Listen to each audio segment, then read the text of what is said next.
Alright guys, welcome back to the video. So today we're going to do epoxy countertops. A few years ago I laid these concrete countertops in place. I was happy with them but never happy with the finish. So today we're going to be doing epoxy over top. I'm going to show you how to do that and everything I use so we can go from this to this.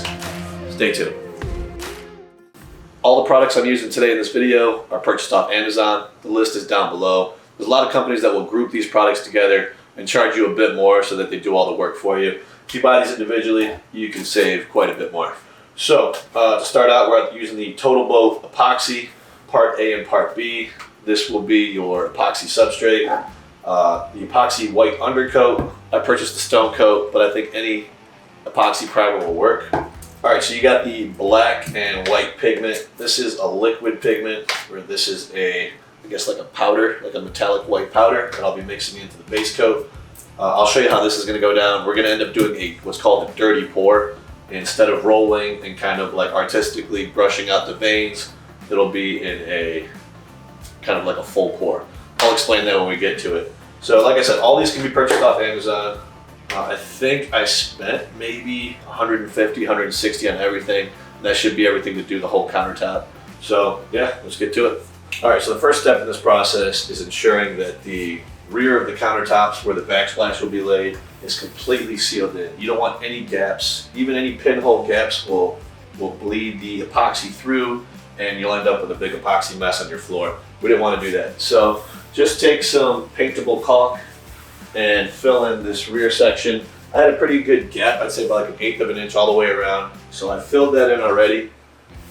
Let that dry overnight, and now we're going to be laying down the white undercoat, the primer layer for the epoxy. Alright, so getting ready to lay the primer coat down. I have masked off all the edges of the countertop and underneath. Mainly around the sink. Really wanted to make a nice edge around that. Took the sink apart, or the faucet apart. And then, as I was explaining before, you want to caulk the rear edges with a paintable caulking so that the epoxy doesn't leak out. And then here's kind of a close-up of the surface. So here's kind of what I was talking about. It's got like a rough, gritty texture. So with the epoxy, that'll smooth all that out. And again, I'm using the stone coat, epoxy undercoat.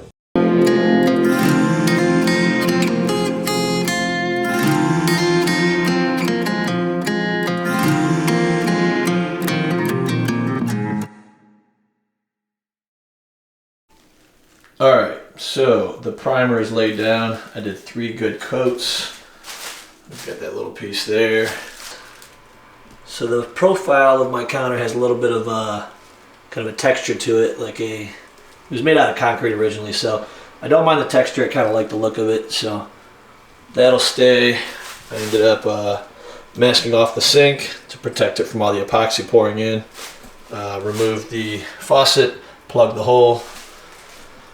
And then, so you want to mask off all the lower cabinets. This epoxy, when it rolls off the edge, is going to make a bit of a mess. So you want to protect all the cabinetry.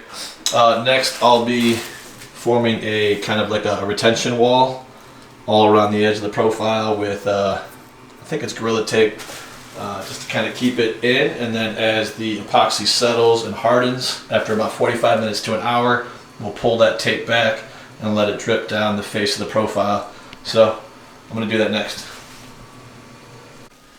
Alright, so I've gone ahead and added the barrier around all the edging to kind of keep the epoxy from water falling off the edge while it sets around the sink base and then around the whole profile.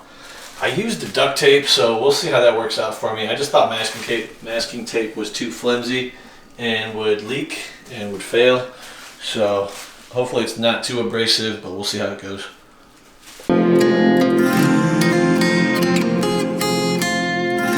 Alright, so I have everything set up. I have my 2 10-quart containers.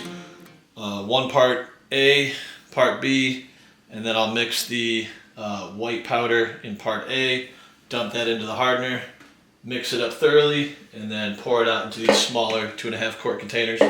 That's where I'll add the black pigment and some silver spray paint, give it a little more effect. So we're gonna go ahead and do it. All right, a little nervous, but here it goes. We'll get it done.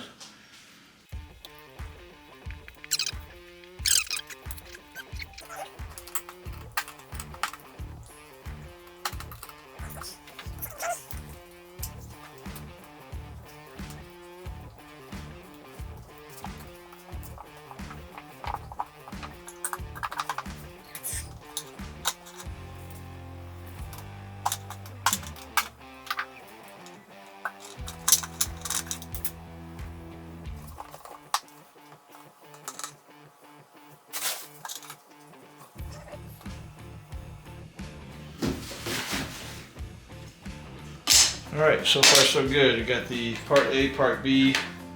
I'll be mixing the pigment into this.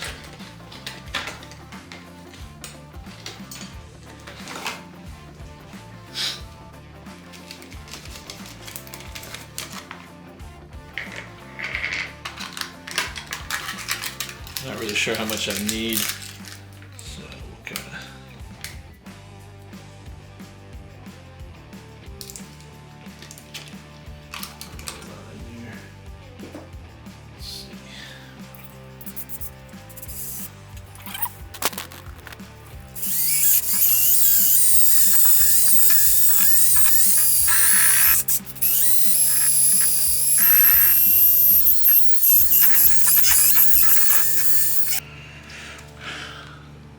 All right, so we're gonna add a little bit of black pigment.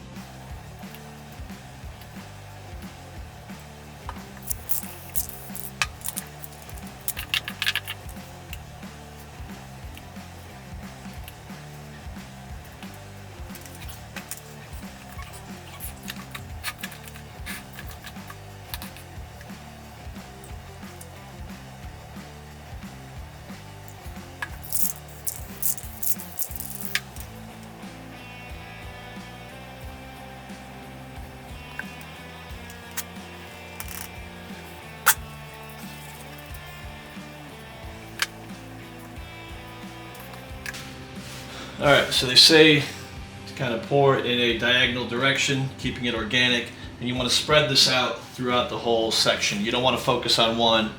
You want to kind of go in pieces and then come back and fill in the gaps. So go ahead and give it a shot.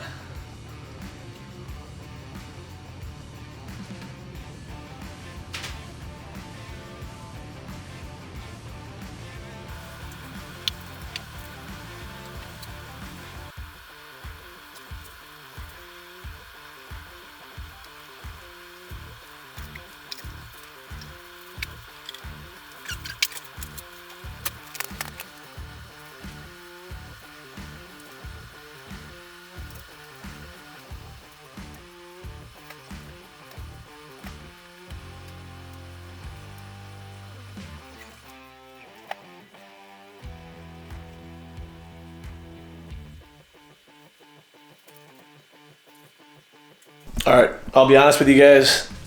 I honestly thought I ruined it for like 20-30 minutes, and I thought I was gonna have to scrap the whole project and start over.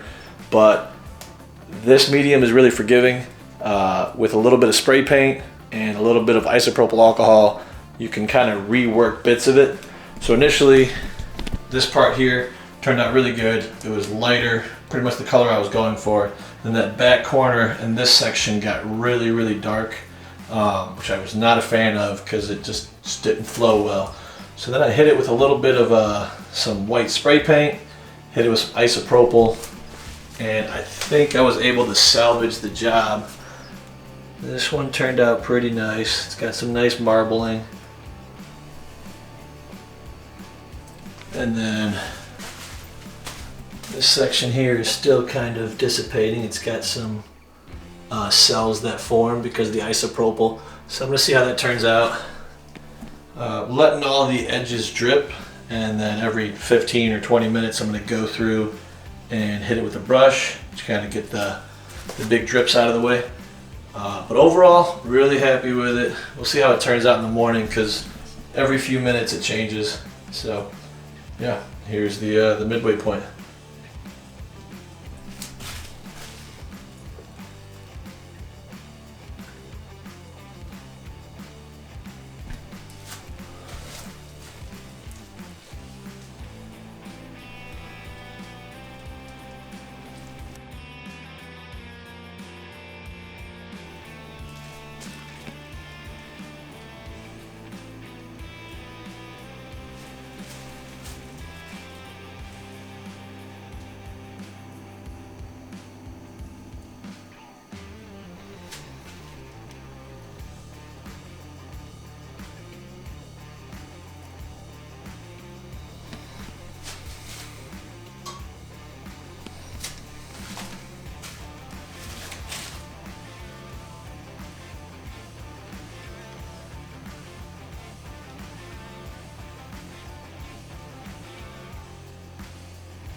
Alright, I have the plastic pulled off now, everything kind of cleaned up.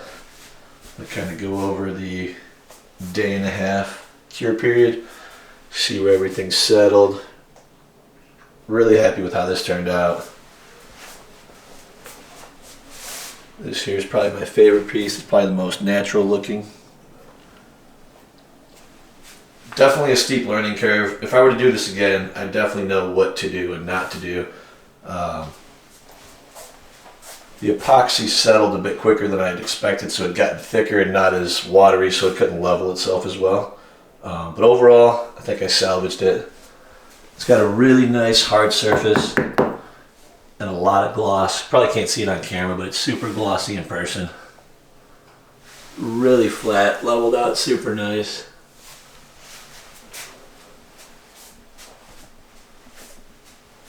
Alright, next I'm just going to paint the lower cabinets. I'm going with black, new hardware, kind of tie everything in.